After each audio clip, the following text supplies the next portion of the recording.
तो बच्चों आज हम लोग बात कर लेते हैं कूलिंग की, ट्रांसफार्मर की कूलिंग। ठीक है, इसमें क्या है, आपको जो भी जानकारी मिलेगी जिसके हिसाब से आपका कन्फ्यूजन जो था वो डिलीट होने वाला है। ठीक है, A to Z आपको पूरी जानकारी मिलेगी। आज तक जो आपको डाउट्स रहे थे, किसी भी तरह का कन्फ्यूजन रहा था, तो वो आपको क्लियर हो जाएगा। ठीक है, क्योंकि आप लोगों ने अलग अलग बुक्स में अलग अलग तरह के डेटा जो देख रखे हैं, पढ़ रखे हैं, जिसकी वजह से कन्फ्यूजन क्रिएट हो जाता है, और उस कन्फ्यूजन की वजह से जो आपने पढ़ा था वो सब बेकार हो जाता है। ठीक है, तो आपको वैसा नहीं रहेगा। कूलिंग ऑफ ट्रांसफार्मर की बात करेंगे, किसकी? कूलिंग ऑफ ट्रांसफार्मर की हम लोग बात करने वाले हैं। तो इस कूलिंग ऑफ ट्रांसफार्मर का मतलब क्या है? जैसे ही कूलिंग से संबंधित अगर कोई नाम सामने आता है तो कूलिंग ऐसा लगता है कोई आइस। आइस मतलब एकदम ठंडा ठंडा एहसास। ठीक है, तो अगर हम ऐसी बात करें तो यही होता है ट्रांसफार्मर के साथ। तो कूलिंग की आवश्यकता क्यों हुई? कूलिंग की आवश्यकता आपको इसलिए हुई क्योंकि आप लोगों ने देख रखा था, इससे पहले जब वीडियो बनाया गया था उसमें आपको दिखाया गया था कि जो बाइंडिंग्स रहती हैं वो हमारी ऑयल में डूबी रहती है पूरी तरह से। ठीक है, तो बाइंडिंग्स में जब भी हम लोग लोड बढ़ता है, ठीक है, तो बाइंडिंग्स में I2R की वजह से हीटिंग होती है, और हीटिंग की वजह से टेम्परेचर राइज करने लगता है। अब जब ये टेम्परेचर राइज करता है तो ये क्या करता है, अपनी अपने जो उसके अंदर हीट है तो वो क्या करता है कि वो ऑयल को दे देता है। अब ऑयल क्या करता है, वो जैसे दूध उफनता देखते हैं आप, उस तरह से जो ऑयल है वो हमारा क्या है, उफनने लगता है। मतलब कि उसमें क्या है, वॉल्यूम में प्रसार होने लगता है। ठीक है, एक्सपेंड कर जाता है। तो अब इस एक्सपेंड करने की वजह से इसमें क्या है, ऑयल का लेवल काफ़ी ज़्यादा उड़ जाता है। अब अगर उसमें क्या है कि अगर उसकी और ज़्यादा आगे सिस्टम बनाए नहीं गए हैं तो ट्रांसफार्मर फट सकता था। ठीक है, तो इसके लिए हमें आवश्यकता पड़ जाती है कि ट्रांसफार्मर की कूलिंग बराबर होती रहेगा। ट्रांसफार्मर की कूलिंग अगर ज़्यादा अच्छे से होती रहेगी तो जो हमारा संबंधित ट्रांसफार्मर है वो लोड पर भी काम करता रहेगा लगातार, जिससे हमें जो असुविधा नहीं देखनी पड़ेगी। ठीक है, तो इसलिए हम लोग कूलिंग की आवश्यकता हो जाती है। ठीक है, अब मेथड्स ऑफ ट्रांसफार्मर की कूलिंग की अगर बात कर लें तो दो तरह से हम लोग करते हैं। एक तो ड्राई टाइप के ट्रांसफार्मर रहते हैं, ठीक है, दूसरे ऑयल इमर्स टाइप के ट्रांसफार्मर रहते हैं। अब तो वाटर का भी यूज होने लगा है। ठीक है, तो पहले हम लोग बात कर लेते हैं ड्राई टाइप के ट्रांसफार्मर की। ड्राई टाइप के ट्रांसफार्मर की अगर बात करते हैं तो एयर नेचुरल, मतलब नेचुरल टाइप से जो एयर, मतलब प्रकृति में जो एयर बहती रहती है उस तरह से क्या है, वो अपने आप ठंडा होता रहता है थोड़े बहुत। अब लेकिन अब जिस प्रकार से अगर एयर से हो रहा है, नॉर्मल एयर से हो रहा है, तो आप लोगों को पता होना चाहिए कि इस प्रकार के जो ट्रांसफार्मर रहे होंगे वो किस तरह के रहे होंगे। वो सिर्फ इस तरह के रहे होंगे कि नॉर्मल से ट्रांसफार्मर छोटे लेवल के रहे होंगे। ठीक है, बहुत छोटे लेवल के 3 से 5 MVA के रहते हैं। तो इस तरह के जो ट्रांसफार्मर रहते हैं, पहले तो ये बहुत ज़्यादा, अब तो इनकी रेटिंग तब भी बढ़ गई, पहले और ज़्यादा छोटे रहते थे। ठीक है, नॉर्मल सी रेटिंग रहती थी, तो ये छोटे से ट्रांसफार्मर रहते हैं। तो इस तरह से क्या है, इनका यूज होता रहता है। नॉर्मल रूप से क्या है, प्रकृति की जो हवा है उससे ठंडे होते रहते हैं। अब इसके बाद क्या, एयरफोर्स, इसमें एक पंखा लगा दिया जाता है, एक फैन लगा देते हैं। फैन लगाने से होता क्या है कि वो फैन जो है वो ज़्यादा मात्रा में हवा के वॉल्यूम को ज़्यादा मात्रा में देता रहता है ट्रांसफार्मर को, जिससे होता क्या है कि उसकी कूलिंग प्रॉपर होती रहती है। ठीक है, इसके बाद अगर बात कर ली जाए बेटा ऑयल इमर्स टाइप के ट्रांसफार्मर की, तो इसमें क्या रहता था कि नेचुरल रूप से ऑयल तो उसमें भरा ही रहता है। ठीक है, आप लोगों ने पता होगा कि 300 MVA से ऊपर जो रहते हैं, KVA से जो ऊपर रहते हैं ट्रांसफार्मर, ठीक है, तो उनमें क्या ऑयल भर दिया जाता है। तो इस प्रकार से जब ऑयल भरा रहेगा तो उसमें क्या है, नेचुरल रूप से ऑयल क्या है, ऑयल के रूप में अभी बताएंगे, इसके नेक्स्ट आगे अभी आपकी चर्चा की जाएगी। ठीक है, तो ON AN इसमें क्या है, मतलब कि ऑयल नेचुरल रूप से भरा है और एयर उसमें नेचुरल रूप से जाती है। इसके बाद ON AF की बात कर लीजिए, ऑयल नेचुरल एयर फोर्स, मतलब कि इसमें फैन लगा दिया जाता है। ऑयल फोर्स, एयर फोर्स, मतलब कि फोर्स्ड, मतलब कि इसमें क्या, फोर्स्ड मतलब झोंका झोंका दिया जाता है कि इसका ऑयल का भी दिया जाता है और एयर का भी दिया जाता है। मतलब कि इसमें आपको पंप भी मिलने वाला है, उसके साथ में ये लगा हुआ फैन भी मिलने वाला है। फैन आपका क्या है, फैन क्या करता है भाई, और सभी को पता है, इसमें एयर को क्या करता है कि एयर को काफ़ी तेज से प्रेशर से देगा, उसके अलावा पंप क्या करेगा, ऑयल को प्रेशर से देगा। ठीक है, तो ऑयल फोर्स्ड एयर फोर्स बन जाता है OF AF। इसी तरह से ऑयल नेचुरल वाटर फोर्स्ड, इसमें क्या है कि आप हवा का माध्यम खत्म कर दिया, ऑयल तो नेचुरल रूप से भरा ही रहता है, उसके अलावा फोर्स्ड कर दिया जाता है किसको, वाटर को, पंप के द्वारा। ठीक है, इसके बाद लास्ट वाला बनता है हमारा क्या, ऑयल फोर्स्ड वाटर फोर्स। इसमें मतलब 2 पंप लगे रहेंगे, एक ऑयल के लिए दूसरा वाटर के लिए। ओके, तो इस तरह से ये चीज़ आप लोगों को क्लियर होने वाली। मेथड्स ऑफ ट्रांसफार्मर की कूलिंग हम लोग देख रहे थे।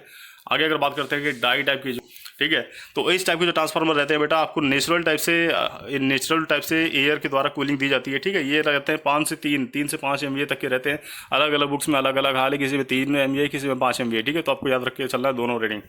ठीक है बेटा, इस तरह के जो ट्रांसफार्मर हैं ये कैसे, एयर नेचुरल है। एयर नेचुरल मतलब कि छोटे टाइप के ट्रांसफार्मर रहते हैं कि इसमें क्या है, बाई प्रकृति की जो एयर होती है वो आराम से ऐसी फ्लो जो इधर उधर होती रहती है, जिस तरह की एयर हम लोगों को महसूस होती है, तो उसी तरह की एयर से अपने आप ठंडे होते रहते हैं। बहुत ज़्यादा रेटिंग नहीं होती, इसलिए कोई परेशानी नहीं होती है। ठीक है, तो ये ड्राई टाइप के कहा जाएगा क्योंकि इसमें ऑयल नहीं भरा हुआ है। ओके, इसके बाद अगर बात करते हैं ड्राई टाइप के में ही, ड्राई ही टाइप का है लेकिन एयर फोर्स कर दिया गया, मतलब कि इसमें जो हवा दी जा रही है वो नेचुरल रूप से नहीं जाएगी, वो फोर्स प्रेशर के द्वारा दी जाएगी। ठीक है, उसमें क्या है, फैन लगा दिया गया, तो इस तरह से फैन के द्वारा उसमें जो है इस तरह की कूलिंग की जाती है। ठीक है, तो इस तरह के जो ट्रांसफार्मर रहते हैं उनकी रेटिंग लगभग 15 MVA तक रहती है। ठीक है, 3 से 15 MVA तक रहती है। ओके, तो इस बात को आपके ध्यान रख के चलना है। इसके बाद अगर बात करेंगे ऑयल इमर्स टाइप के ट्रांसफार्मर की, इस टाइप के जो ट्रांसफार्मर होते हैं उनमें ऑयल भर दिया जाता है। अभी तक हम लोगों ने ऑयल की बात नहीं की थी, लेकिन अब यहाँ पे ऑयल को इन्वॉल्व कर दिया गया। ठीक है, अब वो किसी भी तरह से किसी माध्यम से रह सकता है, नेचुरल टाइप का ऑयल ले सकता है, मतलब कि ऑयल सिर्फ भरा रहेगा, ठीक है। वो क्या है, उसमें किसी तरह से कोई पंप प्रेशर फोर्स नहीं किया जाएगा, ठीक है। और अगर इसके बाद क्या उसी के अलग अलग टाइप से रहते हैं, किसी में पंप लगा दिया जाएगा तो उसे प्रेशर से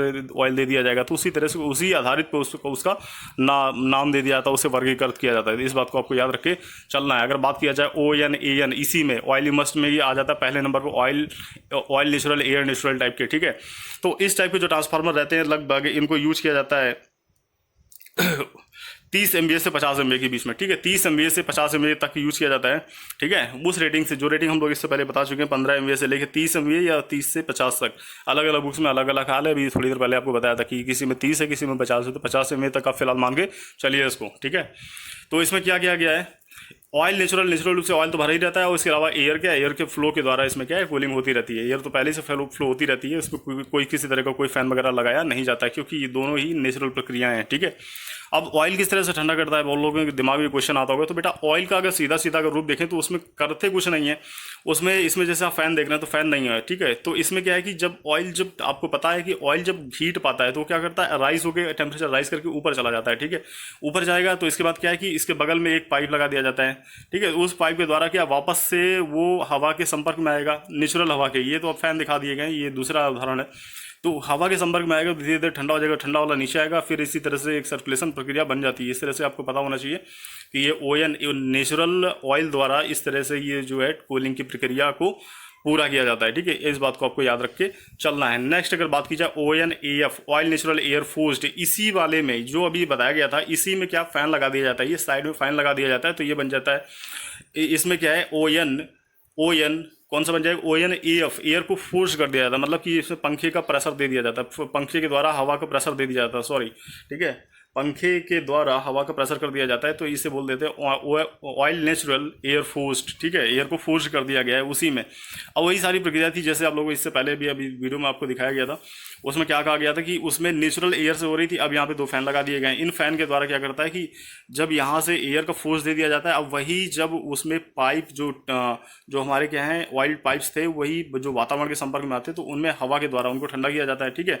अभी ठंडा होने वाला जो ऑयल है वो क्या करता है, ठंडा होकर नीचे जाता है, उसके बाद यहाँ से हीट होकर वापस से हीट होकर ऐसे देख सकते हैं आप कि यहाँ से ऑयल का सर्कुलेशन ऐसे बन जाता है इस तरह से, ठीक है।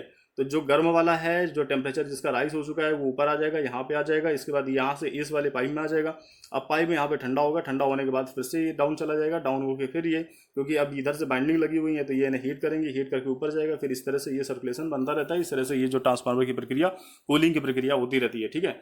तो आपको ये बात याद रख के चलनी है, ठीक है। अगर नेक्स्ट अगर बात की जाए कि OF AF, इसमें क्या है, सेम वही सिस्टम था। OF मतलब कि ऑयल को भी फोर्स कर दिया गया, मतलब आपको समझ में आ रहा होगा कि इसमें पंप और लगा दिया गया। ऑयल अभी तक प्रेशर से काम नहीं कर रहा था, उसमें जब वो हीट पाता था तब ऊपर जाता था, लेकिन अब ये प्रेशर से काम करेगा, जल्दी जल्दी ये प्रक्रिया होगी तो जल्दी जल्दी उसे ठंडा किया जा सकता है। इस तरह के जो ट्रांसफार्मर है, सॉरी इससे पहले बच्चों आप लोग इसका बता दें, ON AF की अगर बात कर ली जाए तो ये 60 MVA से 75 MVA तक यूज किए जाते हैं, ठीक है। उसी रेटिंग से 30 MVA से आप मान लीजिए 30 MVA से 60 MVA या 75 MVA तक यूज किया जाता है। 60 वही किसी बुक्स में 60 है, किसी में 75 है, तो इस बात को आपको याद रख के चलना है, ठीक है।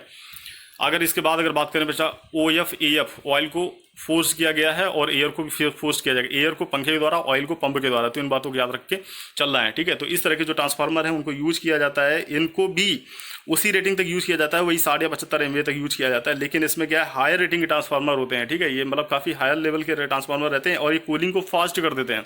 इस बात को आपको याद रख के चलना है कि इस वाले में ON AF में और OF AF में अंतर यही है कि ये जो OF AF है, मतलब ऑयल फोर्स एयर फोर्स, ये जो कूलिंग के प्रोसेस है उसको फास्ट कर देते हैं, क्योंकि आपको अभी जैसा जैसा बता चुके हैं सेम वही कंडीशन रहती है।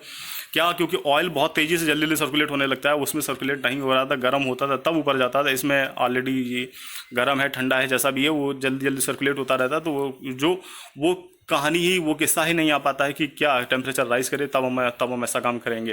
पंप क्या करता है, उसको बार बार सर्कुलेट कराता रहता है जल्दी जल्दी। तो इस तरह से ये क्या है, ये सारी कूलिंग की प्रक्रिया इसके द्वारा होती रहती है। OF AF, oil forced air forced की हम लोग बात कर रहे थे। इसमें आप लोग देख पा रहे होंगे, इसमें क्या 2 फैन लगा दिए गए हैं। क्या ये कूलिंग, इसमें बाहरी वाली जो नलिकाएं हैं उनमें एक तो ये कूलिंग प्रदान कर रहे हैं, दूसरा इसमें क्या है कि यहाँ पे पंप लगा दिया गया है। ये आप देख पा रहे हैं, यहाँ पे पंप लगा दिया गया है। इस पंप के द्वारा क्या है, ये जल्दी जल्दी सर्कुलेट करवाता है, ठीक है।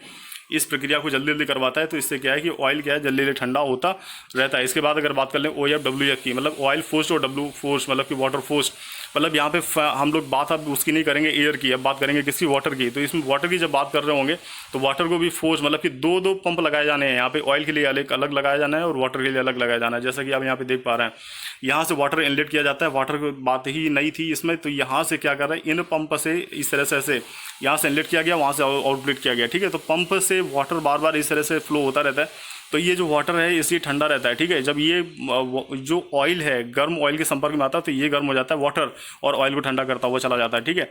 और यहाँ से ऑयल जो टेम्परेचर जो राइज करके ऑयल था वो ऊपर आया था, ठीक है। यहाँ से ऐसे टेम्परेचर राइज करके ऑयल ऊपर आता है तो उसको क्या पंप की सहायता से खींच लिया जाता था। अब वो सर्कुलेट हो गई इस तरह से, ऐसे ठंडा होकर इस तरह से ये प्रक्रिया चलती रहती है। OF WF की हम लोग बात कर रहे थे। इस तरह के जो ट्रांसफार्मर है इनकी जो रेटिंग रहती है 30 MVA से लेकर 75 MVA तक यूज किया जाता है, ठीक है। अब मोस्टली क्या है, इन्हें ज़्यादा जो बड़ी हाई रेटिंग के जो ट्रांसफार्मर रहते हैं उनके लिए भी यूज किया जाने लगा है, ठीक है। लार्ज टाइप के ट्रांसफार्मर रहते हैं। तो इस प्रकार के जो ट्रांसफार्मर हैं ये वाटर और ऑयल दोनों की फोर्सिंग द्वारा यूज किए जाने लगे हैं, ठीक है। अब हम लोग बात कर लेते हैं बेटा नए टाइप की एक नई अपडेटिंग जानकारी की कि इंडिया का जो हाईएस्ट रेटिंग है जो ट्रांसफार्मर है वो कितने रेटिंग का है। तो वो 33 MVA का, 333 MVA का है। कितना? 333 MVA का है, ठीक है। इस प्रकार के 3 तरह के ट्रांसफार्मर जब बैंक लगा दी जाती है, ट्रांसफार्मर बैंकिंग की जाती है, मतलब 3 तरह के ट्रांसफार्मर लगा दिए, 333 333 333 के 3 जब लगाए जाते हैं तो 1000 MVA बन जाता है जाके, ठीक है। तो इस तरह की ये इंडिया की हाईएस्ट रेटिंग हो जाती है।